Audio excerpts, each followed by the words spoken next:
Equations IAS हम discuss कर रहे थे हिस्टोरिकल बैकग्राउंड। इससे पहले हमने 1892 का काउंसिल ऑफ इंडिया एक्ट करा था डिस्कस। आज हम डिस्कस करेंगे मॉरले मिंटो रिफॉर्म्स या Indian councils act, Indian councils act of 1909, और इसको हम बोलते हैं मॉरले मिंटो रिफॉर्म्स।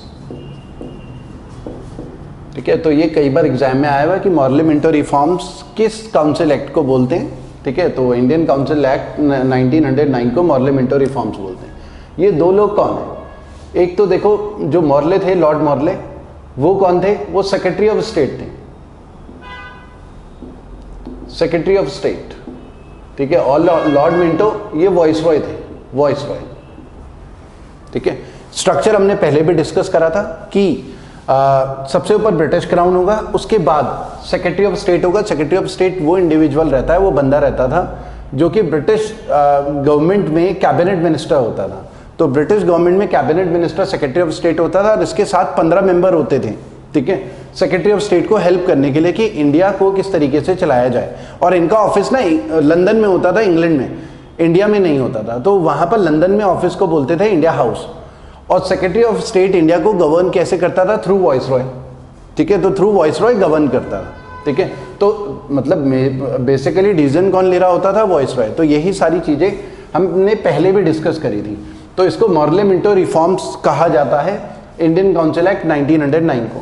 पहली इंपॉर्टेंट चीज इसमें यह है, जो एग्जाम में कई बार आई है, कि पहली बार ऐसा हुआ कि इंडिया में डायरेक्ट इलेक्शन इंट्रोड्यूस हुए थे।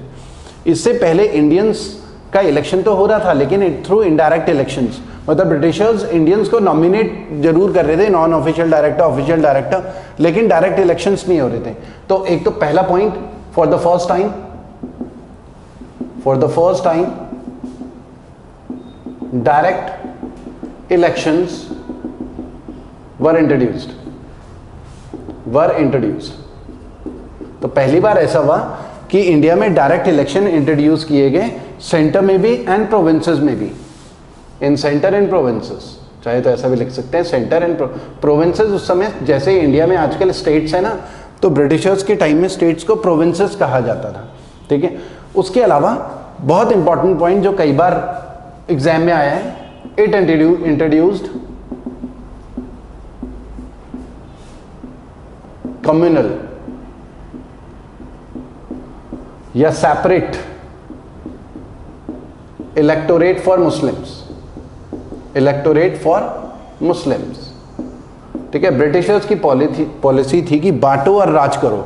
तो पॉपुलेशन को डिवाइड करना हिंदू मुस्लिम रिलीजियस ग्राउंड में, ताकि वो जो मूवमेंट चल रहा था नेशनल फ्रीडम को लेकर, उस मूवमेंट को तोड़ा जा सके। तो ब्रिटिशर्स ने बांटो और राज करो, हिंदुओं और मुसलमानों में फूट डालने के लिए एक कम्युनल इलेक्टोरेट इंट्रोड्यूस करा। इसमें क्या था?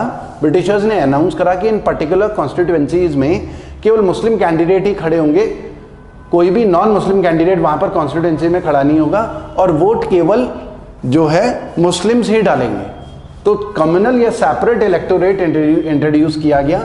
और एग्जाम में कई बार आया है कि कम्युनल या सेपरेट इलेक्टोरेट किस एक्ट में इंट्रोड्यूस किया गया? तो इंडियन काउंसिल एक्ट 1909। पहली चीज इसमें, एक तो डायरेक्ट इलेक्शन इंट्रोड्यूस हुए, उससे पहले डायरेक्ट इलेक्शन थे ही नहीं, डायरेक्ट इलेक्शन इंट्रोड्यूस हुए, लेकिन साथ ही साथ कम्युनल या सेपरेट इलेक्टोरेट मुस्लिम्स के लिए इंट्रोड्यूस किया गया, जहां पर केवल मुस्लिम्स ही वोट डालने वाले थे। उसके अलावा सेंट्रल लेजिस्लेटिव काउंसिल में नंबर, और जो स्टेट लेजिस्लेटिव काउंसिल है वहां पर मेंबर्स का नंबर इंक्रीज किया गया, लेकिन आपको सेंट्रल का ध्यान रखना है। तो सेंट्रल लेजिस्लेटिव काउंसिल, जो सेंट्रल लेजिस्लेटिव काउंसिल, जो सेंट्रल लेजिस्लेटिव काउंसिल है, उसका नंबर पहले 10 से 16 हुआ करता था। अब इनका नंबर कर दिया गया 16 to 60। 16 से 60 के बीच में मेंबर हो सकते हैं सेंट्रल लेजिस्लेटिव काउंसिल में। तो 16 से 60 के बीच में मेंबर्स कर दिए गए। ठीक है, तो एक तो ये इंपॉर्टेंट फीचर हुआ था। उसके अलावा बंगाल, मद्रास, ठीक है, बॉम्बे, यूनाइटेड प्रोविंस, यहां पर लगभग 50-50 मेंबर कर दिए गए प्रोविंसेस में। ठीक है, और कुछ प्रोविंसेस ऐसे थे जैसे पंजाब, बर्मा, आसाम, वहां पर 30-30 मेंबर कर दिए गए प्रोविंसेस लेवल पे। ये हम बात करें सेंटर लेवल पे। तो इंपॉर्टेंट आपके लिए क्या है? सेंटर है। ठीक है, उसके अलावा आते हैं गवर्नमेंट ऑफ इंडिया एक्ट 1909।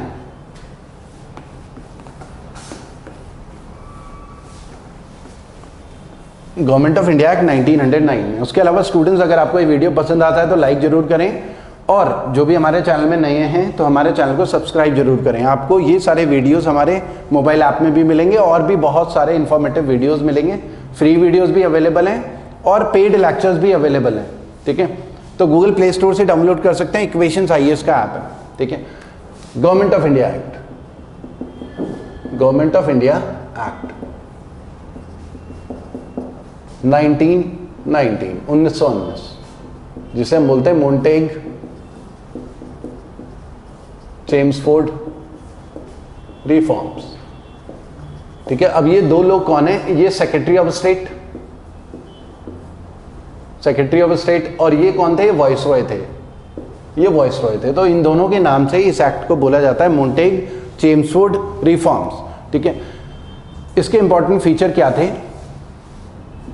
पहला इंपॉर्टेंट फीचर ये था कि इंडिया में जो भी प्रॉब्लम्स होती थी, जैसा अभी हमने डिस्कस करा कि इंडिया हाउस था लंदन में, ठीक है, उसको हेड कौन करें? सेक्रेटरी ऑफ स्टेट, और सेक्रेटरी ऑफ स्टेट इंडिया को गवर्न कर रहा था थ्रू वॉइसरॉय। अब यहाँ पर जो भी प्रॉब्लम्स होती थी, कंप्लेन करनी हो कि वॉइसरॉय ठीक से काम नहीं कर रहा है या कोई भी इशू है, तो लंदन में कंप्लेन करने के लिए कौन जाएगा, ठीक है। तो कोई ना कोई ऐसा तो होना चाहिए ना कि जो लोगों की प्रॉब्लम को सॉल्व कर सके, ग्रीवेंसेस को दूर कर सके। तो उसके लिए क्या किया गया कि डायरेक्ट ब्रिटिश गवर्नमेंट को जो भी प्रॉब्लम चल रही है यहाँ पर गवर्नेंस से रिलेटेड, उसके लिए एक हाई कमिश्नर जो है वो अपॉइंट किया जाए, हाई कमिश्नर अपॉइंट किया जाएगा, ठीक है। और ये क्या करेगा? लोगों की प्रॉब्लम्स वगैरह सुनेगा, ठीक है, और ब्रिटिश गवर्नमेंट को कंप्लेन करेगा, बताएगा कि ये लोगों की प्रॉब्लम है, वहां पर गवर्नेंस को लेकर ये प्रॉब्लम है। तो high commissioner of India in England, ठीक है, इन इंग्लैंड, इन लंदन। तो एक तो ये किया गया, पहला पॉइंट। दूसरा, सेंट्रल और प्रोविंशियल सब्जेक्ट को डिवाइड किया गया। जैसे सेंटर गवर्नमेंट के रूल्स डिवाइडेड है कि सेंटर गवर्नमेंट में डिफेंस में काम करना है, सिटीजनशिप में, पेपर करेंसी की प्रिंटिंग में काम करना है, लॉ वगैरह बनाना है। स्टेट के अलग सब्जेक्ट्स हैं कि स्टेट को पुलिस देखना है, लॉ एंड ऑर्डर, लैंड, वो स्टेट सब्जेक्ट होता है। सेम उसी तरीके से सेंट्रल एंड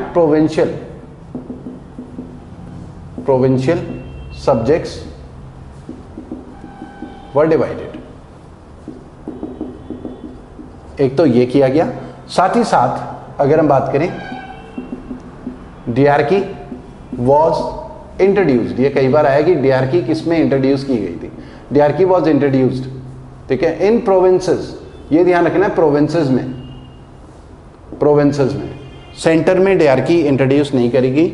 डीआरकी का मतलब है कि सब्जेक्ट्स को दो सेट में डिवाइड कर दिया गया और दो सेट ऑफ एडमिनिस्ट्रेटर्स हों। डीआरकी डाई मतलब यहाँ पर 2 होता है, तो डीआरकी मतलब 2 सेट ऑफ एडमिनिस्ट्रेटर्स होंगे जो काम को अलग अलग उसमें देखेंगे।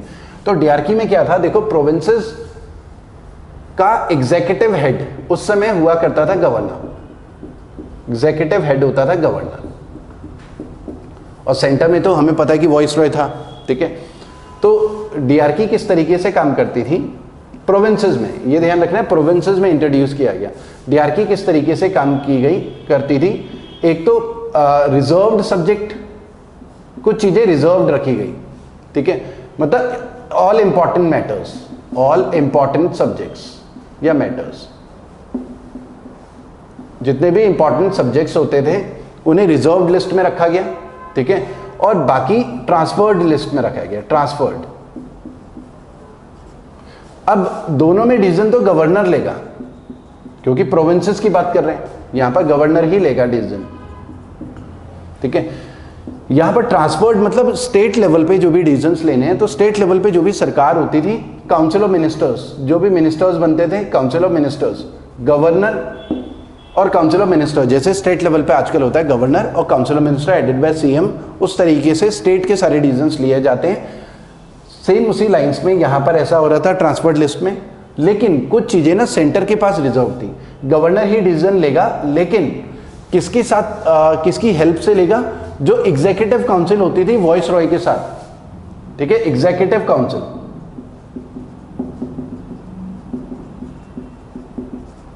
जो 5 लोग होते थे वॉइसरॉय के साथ एग्जीक्यूटिव काउंसिल, मेनली वो डिसीजन लेने वाले हैं, गवर्नर के थ्रू एग्जीक्यूट करने वाले थे। तो यहाँ पर मतलब सेंट्रल गवर्नमेंट का इंटरफेरेंस था एक तरीके से, और यहाँ पर प्रोविंसेस मतलब स्टेट जो गवर्नमेंट है वो एक तरीके से डिसीजंस ले रही थी। तो यहाँ पर सारे इंपॉर्टेंट सब्जेक्ट सेंटर के पास एक तरीके से थे, स्टेट के पास नहीं थे। उसके अलावा बाय कैमरल लेजिस्लेचर सेंटर में इंट्रोड्यूस किया गया, चौथा पॉइंट इंपॉर्टेंट। ये सारे के सारे क्वेश्चंस जो हैं एग्जाम में आए हैं। चौथा पॉइंट,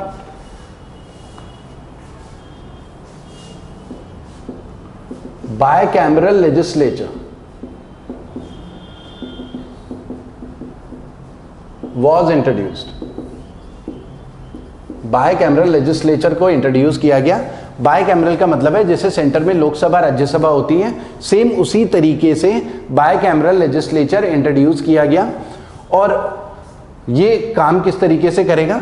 एक तो काउंसिल ऑफ स्टेट होगा, जैसे राज्यसभा होती है council of state, similar line जैसे राज्यसभा, इसमें 60 मेंबर होंगे। और एक सेंट्रल लेजिस्लेचर होगा, ठीक है, सेंट्रल, ये हम बात कर रहे हैं सेंटर की, प्रोविंसेस की बात नहीं कर रहे हैं। सेंट्रल लेजिस्लेचर, यहां पर मेंबर होंगे 140 तक। तो सेंट्रल लेजिस्लेचर में 140 तक मेंबर होंगे, लोकसभा राज्यसभा की लाइंस में, सिमिलर लाइंस में। तो बाय कैमरल लेजिस्लेचर पे इंट्रोड्यूस किया गया 60 140, ये लोकसभा की तरह है और ये राज्यसभा की तरह है, ठीक है। एक तो ये इंट्रोड्यूस किया गया। उसके अलावा प्रोविंशियल बजट, जो प्रोविंसेस मतलब स्टेट आज की डेट में जिन्हें कहते हैं, तो उनके बजट को सेपरेट किया गया, ठीक है। तो प्रोविंसेस, प्रोविंशियल बजट ऐसा लिखते हैं, provincial budget, provincial budget was separated from central budget. Provincial budget को सेपरेट किया गया सेंट्रल बजट से। उसके अलावा एक और इंपॉर्टेंट पॉइंट कि विमेन को भी वोटिंग राइट इंट्रोड्यूस दिया गया। Women were also given voting right. Women, ये भी एग्जाम में आया हुआ, women were also given voting right, ठीक है। तो ये भी किया गया। उसके अलावा एक और इंपॉर्टेंट चीज जो कई बार एग्जाम में आई है कि कम्युनल जो इलेक्टोरेट हमने मॉर्ले मिंटो रिफॉर्म्स में 1909 इंडियन काउंसिल एक्ट में देखे थे कि मुस्लिम्स को एक सेपरेट इलेक्टोरेट दिया था कि वहां पर मुस्लिम्स कैंडिडेट खड़े होंगे और वोट भी मुस्लिम डालेंगे। सिमिलर लाइंस में कम्युनल इलेक्टोरेट को एक्सटेंड किया गया।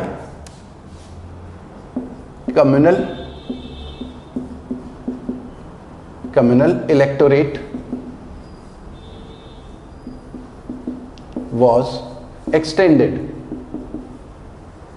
was extended to Sikh, Christians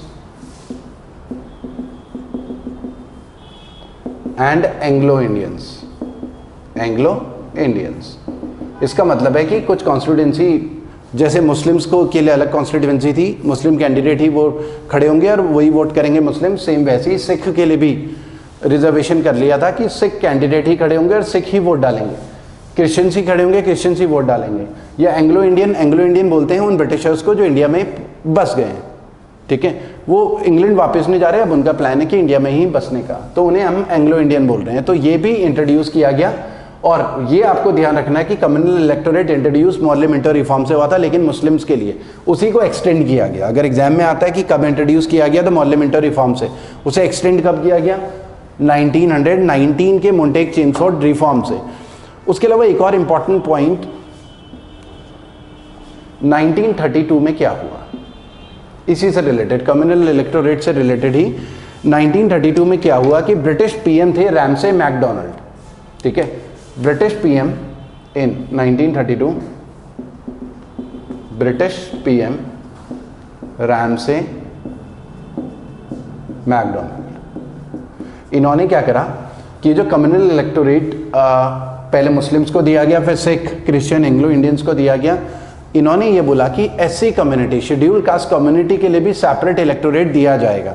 तो उन्होंने ये इंट्रोड्यूस किया था, granted separate electorate, granted separate electorate to SC scheduled caste, तो उनके लिए भी सेपरेट सिमिलर लाइंस में सेपरेट इलेक्टोरेट उनको इंट्रोड्यूस करा। ये सारी चीज़ें अंग्रेजों की पॉलिसी थी, बांटो और राज करो, सोसाइटी को डिवाइड करो, ताकि ये जो मूवमेंट चल रहा था नेशनल फ्रीडम स्ट्रगल उसको वीक किया जा सके। यही रीज़न था कि बांटने में लगे हुए थे, धर्म के आधार पे, जातियों के आधार पे, ये सारी पॉलिसी अंग्रेज फॉलो कर रहे थे। इसको कम्युनल अवार्ड के नाम से भी जाना जाता है, तो एग्जाम में ध्यान रखना है कि कम्युनल अवार्ड कब इंट्रोड्यूस किए गए। कम्युनल अवार्ड तो इसे 1932 में बोलेंगे कम्युनल अवार्ड, तो popularly known as communal award, communal award. तो ये आपको ध्यान रखना है, इसको अंडरलाइन कर लेना है कि इसे कम्युनल अवार्ड के नाम से भी जाना जाता है, ठीक है। उसके अलावा एक और स्टार करके लिखते हैं कि एसपी सिन्हा पहली बार ऐसा हुआ कि एसपी सिन्हा जो है लॉर्ड हार्डिंग वॉइसरॉय थे, तो एसपी सिन्हा जो है लॉ ऑफिसर एग्जीक्यूटिव काउंसिल में अपॉइंट किए गए पहली बार, ठीक है। तो मतलब पहली बार एक इंडियन जो है as a law officer executive council में उनका अपॉइंटमेंट हुआ है। तो SP Sinha was nominated by Lord Hardinge as a law officer in executive council, ठीक है। तो ये कुछ इंपॉर्टेंट चीज़ें थी जो हमने डिस्कस करी, और इससे नेक्स्ट वाले सेशन में फिर हम गवर्नमेंट ऑफ इंडिया एक्ट 1935 वगैरह डिस्कस करेंगे और उससे आगे कंटिन्यू करेंगे। उम्मीद है आपको ये वीडियो पसंद आएगा, तो वीडियो को लाइक जरूर करें। Thank you.